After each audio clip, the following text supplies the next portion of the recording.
नमस्कार, स्वागत है आप सभी का अपना फाइनेंस मिनिस्टर में। मैं हूं आपके साथ कविता थपलियाल और बुधवार का दिन है, ऐसे में विमेंस वेडनेसडे हमारी पेशकश लेकर हम आए हैं, जहां पर हमारा फोकस होने वाला है महिलाओं की पोर्टफोलियो प्लानिंग पर।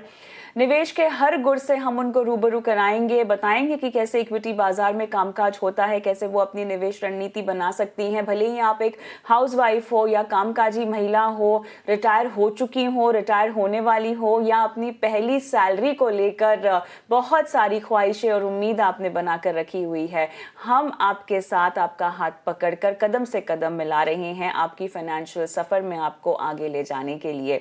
और इस बीच अगर आपको भी अपने सवाल हम तक पहुंचाने हैं तो अपने सवाल आप व्हाट्सएप कर सकती हैं। नंबर आपकी स्क्रीन पे फ्लैश हो रहा है। यूट्यूब पर बहुत सारी महिलाएं हमारी शोज देखती हैं। आपको मैं यही गुजारिश करती हूं कि अपने सवाल आप यूट्यूब के कमेंट बॉक्स में भी छोड़ सकती हैं। हमारे टीम के लोग जो हैं आपके सवालों को यूट्यूब से पढ़कर शो में शामिल करते हैं और लाइव आपकी फाइनेंशियल प्लानिंग करते हैं। हमेशा की तरह इस कड़ी में हमारे साथ जुड़ गए हैं हर्षवर्धन रुंगटा, हमारे आज के मेहमान। हर्ष, हाय, गुड इवनिंग, स्वागत है आपका और नए साल की शुभकामनाएं आपको। आगाज कर रहे हैं, आज पहला शो है विमेंस वेडनेसडे का इस नए साल में। इस पूरे साल के लिए अगर कोई शब्द निवेश का समझना हो या समझाना हो या राय देनी हो, सम अप करना हो, तो वो क्या होगा? तो नए साल की आपको भी शुभकामनाएं कविता, और हमें हमारे सारे दर्शकों को कविता 2025 एक बहुत ही इंटरेस्टिंग साल रहा, जहां पे हमने देखा कि जो non educated, I don't think non educated, जो मार्केट में जिन्होंने इन्वेस्ट किया, जो हम हमेशा कहते हैं कि मार्केट एक ऐसी जगह है जहां पे आपको एक्स्ट्रॉर्डिनरी रिटर्न्स मिल सकते हैं, मार्केट ने निराश किया। और आप देखेंगे कि जो सोना चांदी में इन्वेस्ट करते थे, उन्होंने एक्चुअली सबसे ज्यादा रिटर्न कमाया है। सोना ने करीबन 70% रिटर्न दिया, चांदी ने 150% रिटर्न दिया है। नाउ किसने सोचा था कि आप एक साल के अंदर, जहां मार्केट के दिग्गज जो है वो बात कर रहे हैं कि इक्विटी मार्केट में इन्वेस्ट करें, इतनी बातें होती हैं, इतनी मार्केट के रिसर्च एनालिस्ट की बातें होती हैं, तो वो सेगमेंट ने कोई रिटर्न नहीं दिया। बल्कि और हम देखेंगे कि जो एक आम इंसान है, जो सोना चांदी में इन्वेस्ट कर रखे थे, बिना सिर्फ एक सेंटिमेंटल वैल्यू के हिसाब से समझ लीजिए और एक स्टोर ऑफ वेल्थ के हिसाब से, उन्होंने बेस्ट परफॉर्मेंस दिया है 2025 में। सो आई थिंक ये एक बहुत अच्छा मौका है हर एक इन्वेस्टर को सोचने के लिए कि आप एसेट एलोकेशन को अगर ध्यान नहीं देंगे, आप सिर्फ पास्ट रिटर्न्स देखते हुए अगर इन्वेस्ट करते रहेंगे, तो कहीं ना कहीं आगे जाके आपकी गलतियां होने वाली है। उदाहरण के रूप में, इक्विटी मार्केट का जो रिटर्न हमने 2020 या 22 से आपने 2024-25 तक देखा, वो बहुत अच्छा था। हमने देखा लोग बहुत अपनी एफडी तोड़ा के स्टॉक मार्केट में इन्वेस्ट कर रहे थे। दूसरी जगह हमने देखा कि लोग इक्विटी मार्केट नहीं समझते हुए भी स्मॉल कैप मिड कैप में इतना ज्यादा एक्सपोजर लिए, उन्हें बहुत निराशा महसूस हुई होगी 2025 में। और दूसरी तरफ जो गोल्ड और सिल्वर को बिल्कुल भी वैल्यूएबल नहीं मानते थे, कहते थे कि वो तो सिर्फ इन्फ्लेशन एडजस्टेड रिटर्न्स ही देते हैं, वेल्थ क्रिएशन नहीं होती है, वहां आप देखेंगे कि 70% गोल्ड ने और 150% सिल्वर ने रिटर्न दिया है। सो आई थिंक कोई भी थ्योरी तभी लागू होती है जब हम पास्ट रिटर्न्स को देखते हैं। आगे जाते हुए क्या करना है, आई थिंक सबसे बड़ी सीख यही लेनी चाहिए कि एसेट एलोकेशन पर फोकस रखें, आपकी रिस्क टेकिंग एपेटाइट के हिसाब से इक्विटी, डेट और प्रेशियस मेटल्स का कॉम्बिनेशन बनाएं, और वही आपके लिए अल्टीमेटली जाके लॉन्ग टर्म में वेल्थ क्रिएट करके देगा। ऑलराइट, चलिए तो इसी निवेश के गुर के साथ अब शुरुआत करते हैं हमारे सवाल जवाब के सिलसिले की भी। और विमेंस वेडनेसडे है, फोकस होगा महिलाओं के फाइनेंशियल पोर्टफोलियो पर। और इस कड़ी में सेल्जा आनंद हमारी पहली विमेन व्यूअर हैं। एसबीआई कॉन्ट्रा इनके पास है, एसआईपी कर रही हैं कुछ 4-5 फंड्स में, 5,000 का अमाउंट है सभी में। एसबीआई कॉन्ट्रा, पराग पारेख का फ्लेक्सी कैप है, कोटक का मल्टी कैप है, मोतीलाल ओसवाल का लार्ज एंड मिड कैप है, एचडीएफसी का मिड कैप इनके पास है। नई निवेशक हैं, पिछले साल जनवरी से शुरुआत की है अपने इन्वेस्टमेंट की। 1 CR का इनका गोल है। हर्ष, फिलहाल इनके पोर्टफोलियो की वैल्यू लगभग 4 लाख है। 12 साल तक ये निवेश कर सकती हैं, 10% से स्टेप अप भी करना चाहती हैं। फंड्स कैसे हैं, ये इनका सवाल है। तो सेल्जा जी, थैंक यू सो मच अपना सवाल भेजने के लिए। और पोर्टफोलियो मोटे तौर पे तो ठीक लग रहा है, लेकिन हर्ष यहाँ पर आपको सलाह देना जरूर चाहेंगे। हर्ष। हाँ कविता, सो अगर हम इनकी क्वेरी को थोड़ी बारीकियों से देखें, तो पहली बात तो जो इन्होंने स्कीम्स ले रखी है, जो पूरा पोर्टफोलियो बनाया है कॉम्बिनेशन, वो मार्केट के सभी सेगमेंट्स में एलोकेशन है। आप देखेंगे कि इनका जो अमाउंट इन्वेस्ट कर रही है वो अमाउंट भी ठीक है। सो एक पहली बात ये हो गई कि ये हर एक मार्केट सेगमेंट में एलोकेट इन्होंने अपना पैसा लगाया है, और एलोकेशन जितना पैसा हर स्कीम में लगाया है वो भी सही तरीके से लगाया है। तीसरी अच्छी बात है कि ये कह रही है कि आगे जाते हुए ये अपने इन्वेस्टमेंट का स्टेप अप करेंगे, विच मीन्स जैसे जैसे इनकम बढ़ती है इनकी हर साल की, ऑटोमेटिकली इनका एसआईपी का अमाउंट बढ़ जाएगा। सो ये अच्छी बात है, ये अच्छा डिसिप्लिन है। सो आई थिंक जो सारे फैक्टर्स होते हैं एक अच्छे इन्वेस्टमेंट प्रोडक्ट पोर्टफोलियो के लिए, ये इन्होंने अपने पोर्टफोलियो में रख रखे हैं। अब उससे अच्छी बात यह है कि जो इन्वेस्टमेंट, अगर मैं सिर्फ एसआईपी, जो फ्यूचर एसआईपी करेंगी, अगर सिर्फ उसी एसआईपी का मैं अनुमान लगाऊं कि अगर 12% से ग्रो करती है, तो इनका जो टारगेट है, ये चाह रही है कि इन्हें 12 साल बाद इन्हें 1 करोड़ चाहिए। सो गुड पार्ट ये है कि अगर 12% से इनका इन्वेस्टमेंट ग्रो करता है तो इनके पास 1.25 करोड़ अक्यूमुलेट हो जाएगा। तो जितना चाह रही है उससे कई ज्यादा इनके पास होगा। सो आई थिंक ये एक उदाहरण है कहने का कि अगर आप सारी चीजें ढंग से करती हैं तो अल्टीमेटली जो आपका टारगेट है वो पूरा हो जाता है। तो market across market capitalization allocate करें, पैसा भी ठीक से लगाए, प्रोपोर्शनेटली सही बैलेंस में लगाएं, और लंबी अवधि का अगर टाइम होराइजन लेते हैं विद स्टेप अप, तो इनका जो टारगेट है वो टारगेट ये बहुत अच्छी तरह आसानी से अक्यूमुलेट कर लेंगी। स्कीम्स जो है वो अच्छी है, कंटिन्यू कर सकती हैं, कोई बदलाव करने की जरूरत नहीं। ये स्कीम्स अच्छी हैं, कंटिन्यू कर सकती हैं, कोई बदलाव की ज़रूरत नहीं है। पर हाँ, आगे निवेश को लेकर थोड़ा सा आपको डिसिप्लिन अप्रोच अपनानी चाहिए। निकिता पांडे जी का हम सवाल लेंगे। हर्ष हमारी अगली विमेन व्यूअर, और बिहार पटना से सवाल भेजा है। सरकारी टीचर हैं ये, उम्र इनकी 50 साल की है, अगले 10 साल में रिटायर हो जाएंगी। रिटायरमेंट का ही इन्होंने गोल भी तय कर रखा है 2 करोड़ का। 40,000 रुपये अब से ये शुरुआत करना चाहती हैं इन्वेस्टमेंट की। म्यूचुअल फंड एसआईपी का रूट इन्होंने जो है वो चुना है। सोने में कैसे निवेश कर सकती हैं, म्यूचुअल फंड्स के जरिए जानना चाहती हैं। तो चलिए सवाल पहले उम्र से ही मैं करना चाहती हूँ, देर आए दुरुस्त आए। देखिए कई बार हर्ष ऐसे भी होता है कि आप सरकारी अगर नौकरी में होते हो तो रिटायरमेंट को लेके आपको बहुत चिंता नहीं होती, क्योंकि आपको पता होता है कि आपकी पेंशन आ रही है। अधिकतर जितने सरकार के कर्मचारी हैं वो अपनी प्रॉपर्टी के जरिए निवेश को सही मानते हैं, सोना खरीदते हैं, ट्रेडिशनल माइंडसेट जो है, और पेंशन क्योंकि आने वाली होती है, मिलने वाली होती है, वो उनको पर्याप्त लगती है। तो वो एक बहुत बड़ा क्वेश्चन होता है एज कंपेयर टू समवन जो कि प्राइवेट जॉब्स में हो। लेकिन ये क्वेश्चन कितना सही है? बढ़ती महंगाई, बढ़ते लाइफस्टाइल्स, सरकारी कर्मचारी हैं तो शायद कुछ समय तक आप सरकारी क्वार्टर में रह रहे होंगे, उनके घर में रह रहे होंगे, बट अब वो नहीं होगा रिटायरमेंट के बाद। अगर आपने अपने लिए घर नहीं बनाया है तो कहीं ना कहीं ये वक्त आ गया कि आप उसकी ओर भी ध्यान दें, या रेंट पे रहें तो वो खर्चा फैक्टर करना होगा। ऐसा नहीं है कि जिंदगी बहुत आसान हो जाती है एक पेंशन मिलने से। तो ग्रीन फ्लैग्स और रेड फ्लैग्स क्या होते हैं if you are a government employee? Kavita, आपने सही कहा कि एक बहुत बड़ा कुशन होता है, एक अश्योरिटी होती है कि आपको कुछ नहीं होगा तो भी कम से कम एक बेसिक अमाउंट आते रहेगा, जो आपके जो लिविंग एक्सपेंसेस हैं, जो आपके फूड, क्लोथिंग, और हो सकता है to a certain extent shelter का भी ध्यान रखें। तो जो पेंशन डिजाइन की गई है वो इस तरह से डिजाइन की गई है कि कोई भी सरकारी कर्मचारी होगा, जब वो रिटायर होंगे, उनको इतना पैसा जरूर आएगा कि उनके फूड, क्लोथिंग का बंदोबस्त जरूर होगा। I am not too sure कि पेंशन इतनी हो सकती है कि अगर आपने घर नहीं बनाया तो घर भी आप अफोर्ड कर सके। तो सिर्फ इतनी आपको कन्वीनियंस होता है कि आपको कुछ ना कुछ एक फिक्स्ड अमाउंट आपको हर महीने का आएगा। अब क्या वो सफिशिएंट होगा कि नहीं, वो सबसे बड़ा कंसर्न है। तो वहीं पे है जहां पे आप अपने लिए, खुद के लिए एक प्लान बनाते हैं और ये कहते हैं कि मेरी बेसिक जो खर्चे हैं वो पेंशन के थ्रू मान ली निकल जाएंगे, लेकिन वो सफिशिएंट नहीं होगा एक लाइफस्टाइल मेंटेन करने के लिए। और अगर मुझे उससे ज्यादा चाहिए इन टर्म्स ऑफ मेरी lifestyle requirements, in terms of my other social obligation, तो उसके बंदोबस्त आपको ही करना है।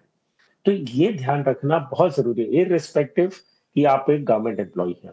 ये चीज बहुत ज्यादा मायने रखती है अगर आप प्राइवेट सेक्टर है और नॉन पेंशनेबल आपका अगर ऑक्यूपेशन है।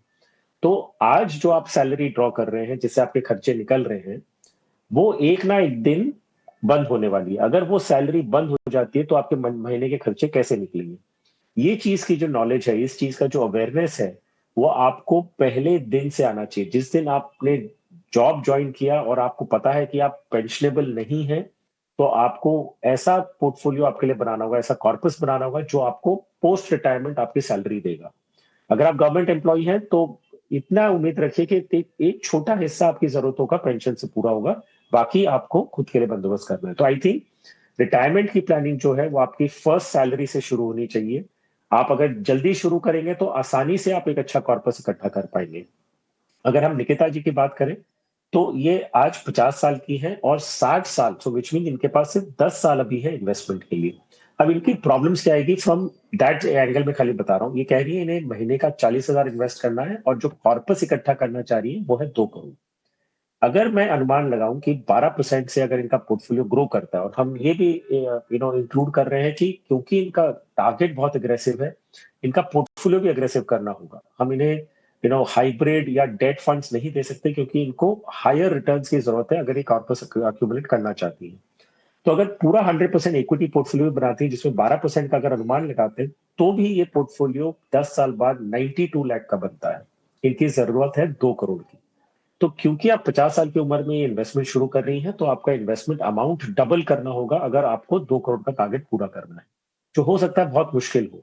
तो इसी के लिए जो आपका पॉइंट था कि जितना जल्दी शुरू कर सकें आप उतना जल्दी अगर करती हैं तो रकम बहुत छोटी है और आपका एंड कॉर्पस जो है वो काफी बड़ा हो सकता है। अब इनका जो इन्वेस्टमेंट है 40,000 का, जैसे मैंने बताया कि हम इनका एक इक्विटी पोर्टफोलियो बनाएंगे क्योंकि इनकी रिक्वायरमेंट जो है वो बहुत अग्रेसिव है। तो पोर्टफोलियो भी उसी हिसाब से हमें अग्रेसिव बनाना होगा।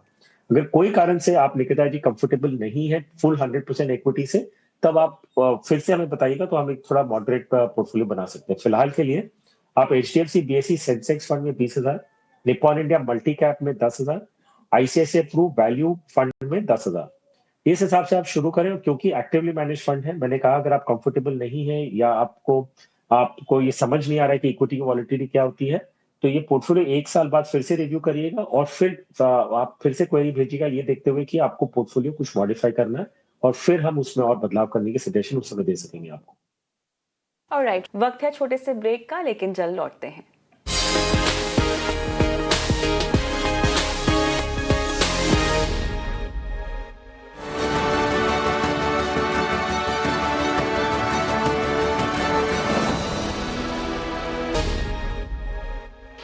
सुषमा शाह का मैं सवाल लूंगी। मुंबई से ये हैं और इनकी उम्र 34 साल की है। इनके पोर्टफोलियो में कुछ फंड्स हैं। एचडीएफसी का फ्लेक्सी कैप 25,000 इन्वेस्ट कर रही हैं। एचडीएफसी एडलवाइस का मिड कैप है 15,000 यहाँ जा रहा है। ICICI Pru India opportunity fund 15,000 यहाँ। ICICI asset allocator fund of fund lump sum 5 lakh रुपए इन्होंने इसमें डाले हुए हैं। एबीएसएल का कंजम्पशन फंड भी है, डिजिटल इंडिया फंड भी है। टोटल एसआईपी 1,05,000 रुपए जारी है। स्टेप अप करेंगी 10% से सालाना। इन्वेस्टेड 32 लाख से पोर्टफोलियो में 39 लाख की वैल्यू है फिलहाल पोर्टफोलियो की। 15 साल का लक्ष्य है 3CR हर्ष। और एसेट एलोकेशन क्या सही है, एक स्मॉल कैप भी इनको पोर्टफोलियो में ऐड करना है और साथ ही अपने पेरेंट्स के लिए भी इन्हें पोर्टफोलियो की प्लानिंग करवानी है, जिसकी डिटेल्स हमारे पास नहीं है। अगर इसी से प्लानिंग करवाना चाहती हैं तब भी मुझे लगता है कि डिटेल्स की कमी है, क्योंकि पेरेंट्स है, मैं अज्यूम कर रही हूँ, अच्छा लिखा ही हुआ उन्होंने कि वो रिटायर्ड भी हैं, तो उनकी प्लानिंग थोड़ी सी अलग हो जाएगी सुषमा। लेकिन बहरहाल जो फिलहाल गोल्स आपने दिए हैं उसके मुताबिक हम आपकी प्लानिंग जो है वो ज़रूर यहाँ पर करेंगे। हर्ष, पोर्टफोलियो में सबसे बड़ा रिस्की एस्पेक्ट आपको क्या लगता है?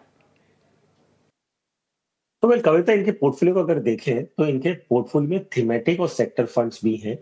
अगर ये कंफर्टेबल है इस थीमेटिक और सेक्टर फंड्स में इन्वेस्ट करने के लिए तो बेशक कंटिन्यू करें, कोई दिक्कत नहीं है। सिर्फ एक बदलाव बताऊंगा कि टेक्नोलॉजी सेक्टर फंड में वो एसबीआई टेक्नोलॉजी अपॉर्चुनिटीज फंड में इन्वेस्ट करें in place of ABSL digital India fund. The lump sum जो उन्होंने इन्वेस्ट किया है ICICI Pru dynamic asset allocation fund में वो अच्छा है, वो कंटिन्यू कर सकती है। बाकी की 3 एसआईपी जो कर रही है वो डाइवर्सिफाइड स्कीम्स है, वो कोई दिक्कत नहीं है। जो मैं एलोकेशन की अगर बात करूं तो स्कीम वाइज हमने बात कर ली। अब एलोकेशन पे जरा मैं इनका ध्यान चाहूंगा कि ध्यान दे थोड़ा उस पे। अगर हम देखें कि जो महीने की एसआईपी है उसका लगभग 50% आधा वो सेक्टर एंड थीमेटिक फंड्स में डाल रही है। तो वेल आप अगर चाहें सेक्टर और थीमेटिक फंड में एक्सपोजर बेशक लिए, कोई दिक्कत नहीं, और आप खुद से उसे मॉनिटर और ट्रैक कर सकती हैं। अगर आप कर भी रही हैं तो मेरा सजेशन होगा कि आप उसका एलोकेशन जो है वो 20% पे रखें, ये नहीं कि 50% पे। तो 10% आप मान लीजिए डिजिटल फंड में जो टेक्नोलॉजी फंड है उसमें रख सकती हैं और 10% कंजम्पशन थीम में लगा सकती हैं। तो 20% ऑफ द टोटल पोर्टफोलियो अगर आप अपने थीमेटिक और सेक्टर फंड्स में लगाती हैं, I think that is good enough. हालांकि हैविंग सेड दिस, अगर आप उससे ज्यादा रिस्क लेना चाह रही हैं और कंफर्टेबल हैं तो बेशक कंटिन्यू करिए, कोई दिक्कत नहीं है। जो स्मॉल कैप फंड आपको अपने पोर्टफोलियो में जोड़ना था, उसका नाम मैं बता सकता हूँ, Nippon India small cap fund. आप वो कंसिडर कर सकते हैं अगर आपको अपने पोर्टफोलियो में जोड़ना है तो। जहां तक आपके पेरेंट्स की प्लानिंग की बात थी, तो मेरा सुझाव ये होगा कि रिटायर्ड लोगों की जो प्लानिंग होती है बहुत अलग होती है, और उसमें बहुत जरूरी होता है कि आप अपने पेरेंट्स को भी इन्वॉल्व करें कॉन्वर्सेशन के लिए, ताकि उनको रिस्क और रिवॉर्ड्स वगैरह के जो इक्वेशंस है, वॉलिटिलिटी कितनी है, कितना रिस्क वो ले सकते हैं, उनको किस तरह से कैश फ्लो चाहिए, ये सारी चीज वो खुद से समझे और इन्वेस्ट करेंगे तो उनके लिए ज्यादा बेटर होगा, क्योंकि वो कंफर्टेबल होंगे उस चीज को लेकर। तो इसके इसका जो प्लानिंग होती है रिटायर्ड लोगों की, उसमें बहुत सारे इनपुट चाहिए रहते हैं, उसमें इमोशनल साइड भी बहुत देखना रहता है, ताकि जो इन्वेस्टर हैं, जो रिटायर्ड हैं, उनको इमोशनल स्ट्रेस या कोई डर ना लगे कि मार्केट इतना वोलेटाइल क्यों हो रखा है वगैरह। तो ये उनकी कंफर्ट को देखते हुए अगर हम इन्वेस्ट करेंगे तो ज्यादा बेटर होगा। सो मेरी सलाह ये होगी कि आप उनके साथ कोई एडवाइजर से मिले, सारी पहलुओं पे एकदम डिटेल्ड कॉन्वर्सेशन करें कि रिस्क कितना है, रिवॉर्ड कितना है, आपको रिटर्न्स कैसे मिलेगा, टैक्सेबिलिटी क्या है, कैश फ्लोज कैसे आएंगे, उन सारे पहलुओं पे आप अपने पेरेंट्स के साथ में मिलके आपके एडवाइजर के साथ में कंसल्टेशन करें, तब आपके लिए वो प्लान बनाना ज्यादा बेटर। राइट। चलिए, तो यहाँ पर ये बदलाव जो हैं आपको रेकमेंड किए गए हैं, और डेफिनेटली थोड़ा सा एडवाइस अगर आपको चाहिए हो तो अपने पेरेंट्स के पोर्टफोलियो के लिए तो आपको थोड़ी सी गहरी प्लानिंग करनी होगी। या तो किसी के पास आप जाइए, या तो हमें डिटेल्स भेजिए, और हम आपका सवाल जो है एक बार फिर से अपने शो में लेंगे आपके पेरेंट्स की प्लानिंग के लिए। हर्ष, साक्षी सिसोदिया का सवाल मैं लूंगी। 36 साल की इनकी उम्र है, portfolio value is 1.45 lakhs, aggressive investor हैं, 10 साल का टाइम है, टारगेट सीआर 1 सीआर का टारगेट है बेटी की पढ़ाई के लिए। और कुछ फंड्स जहां पर ये निवेश कर रही हैं 5-5 हज़ार रुपये मोतीलाल ओसवाल के मिड कैप में, Parag Parikh flexi cap, Kotak multi cap, 7000 Bandhan के स्मॉल कैप में, और 35,000 रुपये अपने एसआईपी अमाउंट को बढ़ा सकती हैं। बेस्ट फंड चाहिए हाईएस्ट रिटर्न के साथ। तो चलिए, बहुत बड़ा काम दे दिया आपको। ऐसा कौन सा बेस्ट फंड है और कौन से रिटर्न्स को हम हाई मानेंगे? सो यस कविता, ये एक एक्चुअली बहुत बड़ी जिम्मेदारी और एक बहुत बड़ा स्टेटमेंट है। जब हम कोई भी इन्वेस्टर से सुनते हैं, वो कहते हैं कि हमें बेस्ट फंड दीजिए जो सबसे हाई रिटर्न्स देगा। तो एग्रेसिव इन्वेस्टर, आप अपने आप को अगर एक एग्रेसिव इन्वेस्टर कहते हैं, तो ये भी समझना जरूरी है कि वो एग्रेशन क्या है, क्या बेस्ट क्या होता है, बेस्ट रिटर्न्स क्या होता है, और उसके लिए आपको रिस्क कितना लेना है। सो एक चीज का ध्यान रखना कि आप अगर बहुत ज्यादा रिस्क ले सकते हैं, इसका ये मतलब नहीं होता है कि आपको डेफिनेटली उसके सामने हायर रिटर्न्स मिलेगा। तो रिस्क को आपको देखना है कि वॉलेटिलिटी कितनी है और रिस्क रिवॉर्ड रेशियो क्या है। तो रिस्क रिवॉर्ड रेशियो की जो हम बात कर रहे हैं वो क्या है, कि आप किस तरह से रिस्क ले रहे हैं, उतना जितना रिस्क ले रहे हैं क्या वो इतना वर्थ है कि उसके सामने आपको जो रिटर्न्स मिल रहा है उतना रिस्क लेना वर्थ है कि नहीं। So coming to that point कि रिस्क की परिभाषा क्या होती है, कि आप उसे कैलकुलेटेड वे में लेते हैं, आप उसके मोडालिटी समझते हैं, आप उसकी वोलेटिलिटी समझते हैं, और देखते हैं कि इतना रिस्क लेने के बाद मुझे इतना ज्यादा रिटर्न मिल रहा है, तो मैं इतना रिस्क लेने को तैयार हूं। So aggressive investor does not mean कि आप रेकलेस हो जाएं। सो एक सिंपल उदाहरण के रूप में हम ये कहते हैं कि आप एडवेंचर स्पोर्ट्स कर रहे हैं और सुसाइड कर रहे हैं, बहुत फर्क है। कि आप एक पहाड़ से अगर कूद जाते हैं, इसका मतलब नहीं कि आपको थ्रिल उतना ही मिलने वाला है। अगर आप उसे एक अच्छी तरह कैलकुलेटेड वे में, आप एक एडवेंचर स्पॉट की तरह कर रहे हैं विद नेसेसरी प्रिकॉशंस, आप उसका मजा लेंगे। अगर आप बिना कोई प्रिकॉशन लिए आप रिस्क के नाम पे अगर सीधा कूद जाएंगे तो वो सुसाइड कहता है। तो सिर्फ अग्रेसिव बोलना, सिर्फ हायर रिटर्न्स चाहना, I think it's a very very no एक गलत तरीका है अपने आप को डिस्क्राइब करने का। आप बोलिए कि आपको वैल्यू चाहिए, जहां जितना रिस्क लेने आप ले सकते हैं, उसके कंपैरिजन मुझे रिटर्न्स, एक्सेस रिटर्न्स कितना मिल रहा है, और क्या वो रिस्क लेना फायदेमंद है कि नहीं। तो एक कैलकुलेटेड वे में आप अप्रोच रखें अपने पोर्टफोलियो का, तो आप ज्यादा बेटर रिटर्न कमा पाएंगे। कमिंग टू द क्वेश्चन जो आपका है कि 22,000 आप आज की तारीख में इन्वेस्ट कर रही हो, 35,000 आप करना चाह रही है, तो मेरा सुझाव ये रहेगा कि आपके पास जो स्कीम्स हैं वो अच्छी हैं, सिर्फ हम एलोकेशन चेंज कर देंगे, और इस तरह से आप अपना पूरा 35,000 इन्वेस्ट करिए। बंधन स्मॉल कैप में आप आज की तारीख में 7,000 कर रही है, उसे कंटिन्यू करिए अगर आप एक स्मॉल कैप में बने रहना चाहती हैं। Motilal Oswal mid cap fund में आप अपनी एसआईपी बढ़ा दीजिए 3,000 रुपए से, और टोटल 8,000 करिए। पराग पारिक फ्लेक्सी कैप में 10,000 एसआईपी करेंगे, तो करंट आपकी 5,000 है, तो 5,000 आपको बढ़ाना होगा। कोटक मल्टी कैप में आप 10,000 करेंगी, जो भी आप इंक्रीज करेंगी, करंट 5,000 है तो उसे डबल करके 10,000 करेंगी। इस पोर्टफोलियो को आप वंस इन 2 इयर्स रिव्यू करें, और कुछ भी अगर आपको लग रहा है कि जो आप चाह रही है वो नहीं हो रहा है, जितना रिस्क आप लेना चाह रही है शायद वो कम है, तो फिर आप मिड कैप या स्मॉल कैप में बढ़ा सकती हैं। और अगर आपको जो डिजायर्ड रिजल्ट है वो अगर इस पोर्टफोलियो से मिल रहा है, तो एक कैलिब्रेटेड फॉर्म में आपका लार्ज कैप ओरिएंटेड पोर्टफोलियो है जिसमें आपको एक अच्छा रिटर्न मिलता है। आप सेटिस्फाइड है तो कंटिन्यू करिए। ऑलराइट, अगला सवाल होगा रूपा शाह का। ये कह रही है इनकी उम्र 47 इयर्स है और इन्वेस्टमेंट होराइजन इनका 7 इयर्स है। 20 lakh in mutual funds, SIP 45,000 per month कर रही हैं। 20 लाख लमसम भी करना चाहती हैं। एक्सेस स्मॉल कैप में SIP चल रही है, HDFC मिड कैप में, ICICI निफ्टी 50 इंडेक्स, पराग फ्लेक्सी कैप में भी, और SBI बैलेंस फंड में इनके पास है। बंधन स्मॉल कैप भी इनके पास है। DSP का भी Nifty small cap 250 quality 50 index भी इनके पास है। ओके, सो इंटरेस्टिंग पोर्टफोलियो और स्मॉल कैप का एक्सपोजर खासतौर से मैं चाहती हूँ कि आप उस पर पहले कमेंट करें। ये आखिरी फंड जो DSP का है स्मॉल कैप का पैसिव फंड, ये कैसा है? तो बेसिकली ये एक फैक्टर फंड है जहां पे जो यूनिवर्स है इन्वेस्टिंग का वो है निफ्टी स्मॉल कैप 250।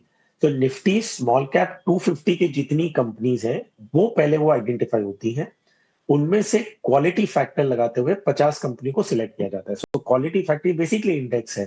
आप अगर NSE की इंडेक्स देखेंगे तो उसमें निफ्टी 250 की जो कंपनियां हैं उनको एक क्वालिटी पैरामीटर पे शॉर्ट फिल्टर करके 50 कंपनियां निकाली गई हैं। तो जो यूनिवर्स है टू स्मॉल कैप का है उसमें से क्वालिटी बेसिस पे 50 कंपनियां आई। सो बेसिकली एक फैक्टर फंड है जहां पे आप सिर्फ क्वालिटी ओरिएंटेड 50 कंपनियों में इन्वेस्ट करना चाह रही है। लेकिन जो यूनिवर्स है इन्वेस्टिंग का वो वही 250 कंपनियां हैं जो निफ्टी स्मॉल कैप 250 का हिस्सा है। अब कविता अगर इनके लमसम की बात करें, ये 20 लाख रुपया लमसम इन्वेस्ट करना चाह रही है। इनके पास जो स्कीम्स हैं पोर्टफोलियो में उन्हीं में से हम सिलेक्ट कर सकते हैं, उसमें ये टॉप अप कर सकते हैं, इन्हें कोई नई स्कीम जोड़ने की जरूरत नहीं है। पराग पारेख फ्लेक्सी कैप में 5 लाख, ये जो 20 लाख इन्वेस्ट करना चाहिए उसका ब्रेकअप बता रहा हूं मैं। पराग पारेख फ्लेक्सी कैप में 5,000 लगाए, ICICI निफ्टी 50 इंडेक्स फंड में 5,000, SBI बैलेंस फंड जो actually SBI equity hybrid fund है उसमें 7 lakh, and HDFC mid cap में 3 लाख रुपए। सो इस तरह से इनकी एग्जिस्टिंग स्कीम्स में ही हम ऐड कर रहे हैं पैसे, और इसमें एसेंशियली लार्ज कैप ओरिएंटेड है, एक हाइब्रिड फंड है और एक मिड कैप है जिसमें एलोकेशन हमने करीबन 15% आसपास रखा है। सो आई थिंक इस तरह से ये अपना जो लमसम है वो डिप्लॉय कर सकती है। राइट, चलिए रूपा जी, ये सलाह आपको फिलहाल मिलती हुई, और आगे पोर्टफोलियो में कुछ ऐड करना हो तो बेसिक कैटेगरीज तो इनके पास सभी कुछ है।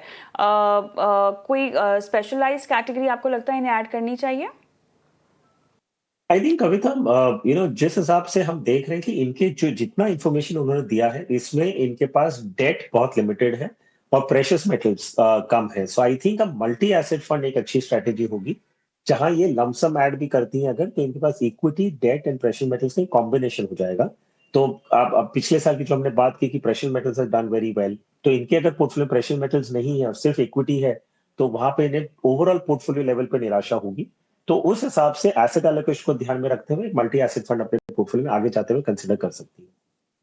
ये मल्टी एसेट एलोकेशन आने वाले वक्त में पोर्टफोलियो में आप कंसिडर कर सकते हैं। लेकिन इसी के साथ मेरा समय समाप्त हुआ। हर्ष, आप जुड़े, मार्गदर्शन किया, बहुत बहुत धन्यवाद आज शिरकत करने के लिए। और विमेंस वेडनेसडे की हमारी इस पेशकश को हर बुधवार हम लेकर आते हैं आपके लिए, और गुजारिश बस इतनी है कि अगर आप एक महिला हैं, अपनी इन्वेस्टमेंट की जर्नी शुरू करना चाहती हैं तो हम आपके साथ खड़े हैं।